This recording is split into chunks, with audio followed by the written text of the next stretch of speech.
వీక్షిస్తున్న తెలుగు ప్రేక్షకులందరికీ నమస్కారం. నా పేరు అవినాష్. అయితే ఈ యొక్క వీడియోలో మనం ముఖ్యంగా తెలుసుకోవాల్సినవి ఏంటి అంటే కనుక ఆంధ్రప్రదేశ్కి సంబంధించి మరి అదేవిధంగా తెలంగాణ రాష్ట్రానికి సంబంధించి ముఖ్యంగా దేశవ్యాప్తంగా కూడా మరి ఈ యొక్క ప్రభావం అయితే ఖచ్చితంగా ఉండబోతుంది. ప్రతి ఒక్కరు కూడా వాతావరణానికి సంబంధించిన అప్డేట్స్ కోసం ఛానల్ని సబ్స్క్రైబ్ చేసుకుని వీడియో ఎక్కడ కూడా స్కిప్ చేయకుండా చూసినట్లయితే పూర్తి ఇన్ఫర్మేషన్ మీకు అర్థమవుతుంది. కాబట్టి మర్చిపోకుండా వీడియోని లైక్ చేస్తూ షేర్ చేయడం మాత్రం మర్చిపోకండి. అయితే ఇప్పుడు మనం గమనించవచ్చు, గత కొన్ని రోజులుగా మనం వింటున్నాము ఎల్ నినో ఎఫెక్ట్ మరి ఇండియాపై ఎక్కువగా చూపే అవకాశాలు అయితే కనిపిస్తున్నాయి అని.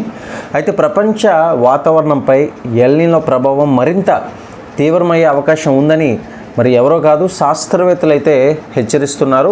మరి యొక్క హెచ్చరికలు ఎక్కడ కూడా పెడచెవిని పెట్టవద్దని, ఖచ్చితంగా జాగ్రత్త అయితే వహించాలంటూ మరి దీనికి సంబంధించి కొన్ని ముఖ్యమైన వివరాలు అయితే రావడం జరిగిందనమాట. పసిఫిక్ మహాసముద్రంలో సముద్ర ఉపరితల ఉష్ణోగ్రతలు అసాధారణంగా పెరగడంతో ఎల్ నినో బలపడుతుంది.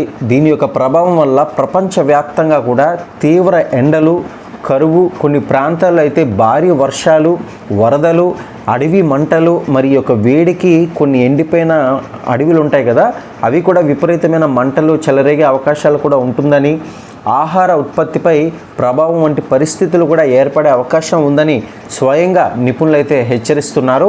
ఇక భారత్పై దీని ప్రభావం అయితే కనిపించే అవకాశాలు ఎక్కువగా ఉన్నాయని వాతావరణ శాఖ అధికారులు హెచ్చరించడం జరిగింది. ముఖ్యంగా ఋతుపవనాల బలహీనత పడే సాధారణం కంటే ఎక్కువగా వర్షపాతం నమోదయ్యి మరి వ్యవసాయం, తాగునీటి నిల్వలు, విద్యుత్ ఉత్పత్తిపై ప్రభావం పడే అవకాశం కనిపిస్తూ ఉంది.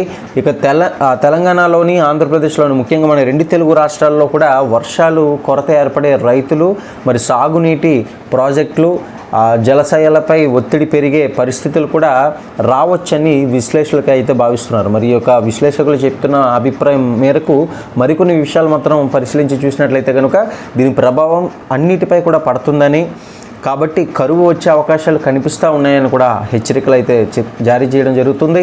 ఇక అదేవిధంగా మనం గమనించవచ్చు, మన ఇళ్లల్లో ఇప్పటికే పలు ప్రాంతాల్లో, ముఖ్యంగా ఆంధ్రప్రదేశ్లో కూడా తెలంగాణలో కూడా ఈ పరిస్థితులు పలు ప్రాంతాల్లో అయితే ఉన్నాయి. అది ఏంటి అంటే, మనం మోటార్ ఆన్ చేసినప్పుడు, ట్యాంక్లోకి వాటర్ ఎక్కాలని మోటార్ ఆన్ చేసినప్పుడు పూర్తి స్థాయిలో ఆ యొక్క ట్యాంక్ కూడా ఎక్కని పరిస్థితులు అయితే మనం చూస్తూ ఉన్నాము. ఎందుకంటే ఈ యొక్క ఎండ వేడి అనేది మరి ఆవిరైపోతూ, లోపల నీరు కూడా ఆవిరైపోతూ మనకి నీటి కొరత కూడా పెరిగే అవకాశాలు అయితే ఇందువల్ల కనిపిస్తూ ఉంది. కాబట్టి నీటి కొరత కూడా ఉంటుందని చెప్పేసి హెచ్చరికలు వినిపిస్తూ ఉన్నాయి. కాబట్టి ప్రతి ఒక్కరూ కూడా ఎటువంటి జాగ్రత్తలు తీసుకోవాలో కూడా చెప్పలేని పరిస్థితుల్లో అయితే ఇప్పుడు మనం ఉన్నాము. ఎందుకంటే ఈ యొక్క ప్రకృతికి సంబంధించిన ఈ యొక్క మరి కరువు కాబట్టి మనం అది అడ్డు వేయలేమన్నమాట. ఇప్పుడు సపోజ్ ఒక కరోనా ఉందనుకోండి, దానికంటే ఒక వ్యాక్సిన్ ఉండొచ్చు, లేకపోతే ఇతర సౌకర్యాలు ఏదైనా వైద్యులు చేసే అవకాశాలు ఉంటుంది. కానీ ఇది ఏకంగా నేచర్ నుంచి వస్తున్న కరువు, దీనిని అడ్డుకోవడం అనేది మనిషికి అంత సులభతరమైన పని కాదు. అయితే శాస్త్రవేత్తలు ఒక విషయాన్ని కూడా స్పష్టం చేస్తున్నారు.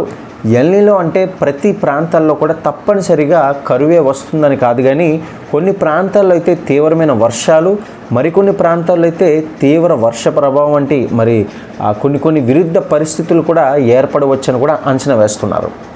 అందుకే ప్రభుత్వాలు ముందస్తు చర్యలు తీసుకోవడం, నీటి నిర్వహణ, రైతులకు సరైన సూచనలు ఇవ్వడం, వాతావరణం హెచ్చరికలను ప్రజలు పాటించడం ఎంతో అవసరమని నిపుణులు అయితే సూచిస్తున్నారు. అందుకోసమే మీరు గమనించండి ఫ్రెండ్స్, మనం గత 2 రోజుల నుంచి వెదర్కి సంబంధించిన అప్డేట్స్ అయితే మీ వరకు తీసుకురావడం జరిగింది. అది కూడా అఫీషియల్గా వస్తున్న ప్రతి ఒక్క అప్డేట్స్ అయితే మీ వరకు తీసుకొస్తున్నాను. ఎందుకంటే ఈ యొక్క వెదర్కి సంబంధించిన అప్డేట్స్ ఇప్పుడు ఎంతగానో ప్రతి ఒక్కరికి కూడా అవసరం. కాబట్టి మీ వరకు ఈ అప్డేట్స్ అయితే తీసుకురావడం జరుగుతుంది. అది కూడా అధికారికంగా వచ్చిన అప్డేట్స్ మీ వరకు తీసుకురావడం జరుగుతుంది.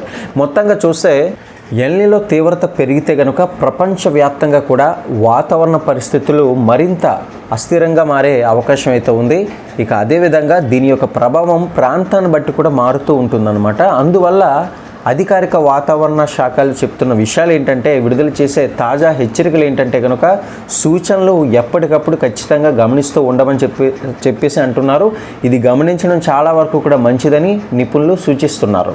వెదర్ అప్డేట్స్ అనేది ప్రతిదీ కూడా అఫీషియల్గా వచ్చినవి మన ఛానల్లో అప్లోడ్ చేయడం జరుగుతుంది. కాబట్టి ఎవరు కూడా మిస్ అవ్వకుండా ఉండడం కోసం ఉచితంగా ఛానల్ని సబ్స్క్రైబ్ చేసుకుని డైలీ ఫాలో అవుతూ వీడియోని లైక్ అండ్ షేర్ చేయడం మాత్రం మర్చిపోకండి.